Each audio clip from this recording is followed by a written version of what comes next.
So, hello guys, magandang araw sa inyo. Ako si Larry Hagos. At ngayon, i-discuss ko ang topic ng C++ syntax and program structure.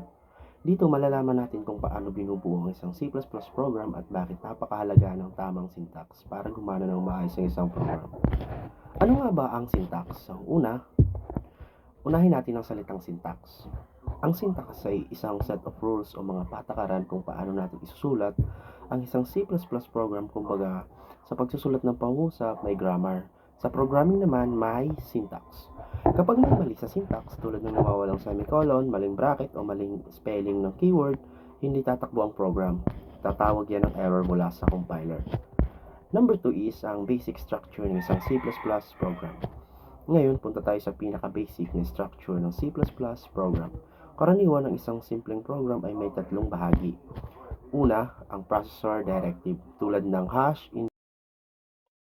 Yan, kung makikita nyo, ayan sa sample code, sa mga standard features ng C++, bagamat optional ito, ginagamit ito ng mga basic programs para mas simple tignan ng code. At pangatlo, main function. Ito ang entry point ng program. Ibig sabihin, kahit gaano kahaba ang program, dito rin magsisimula ang execution. Kadalasan ang laman ng main function ay mga instructions tulad ng pag-display ng text, pagkuha ng input at pag-process ng data. Sa dulo naman ng program, di maalis yung return 0 bilang tanda na natapos ng maayos ang program. Number 3 is ang explanation ng components. So, ulitin natin ang mas detalyado. Ang hash include ay para sa libraries. Halimbawa, kung gusto mong gumamit ng input at output, kailangan ng iString.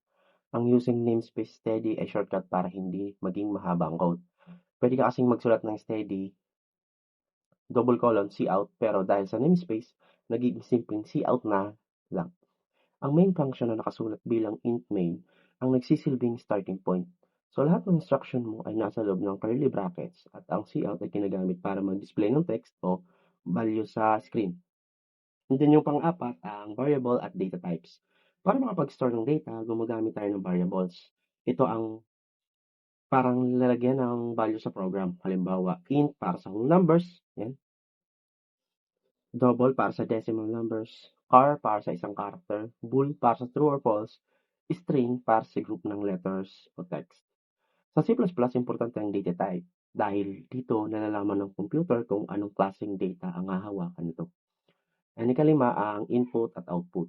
Isa sa pinakaunang natutunan sa C++ ay ang kung paano magpakita ng output at kumuha ng input. Para sa output, ginagamit natin ang cout. Halimbawa, nagpakita ka lang ng simpleng mensahe tulad ng Hello World or Hello Lord. Pero sa input, ginagamit natin ang cin. Dito tayo kumukuha ng value mula sa user tulad ng age, name, o score. Control flow statement ang ika-6. So, kung gusto mong gumawa ng conditions o pagpipilian sa program, ginagamit natin ang if, and else if, at else. So, dito masusuri kung positibo ba ang isang number. Valid ba ang input ng user o kailangan lang magpakita ng ibang message.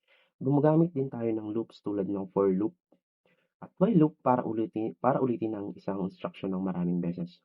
Halimbawa, paulit-ulit na nag-display ng numbers o pag-add ng values.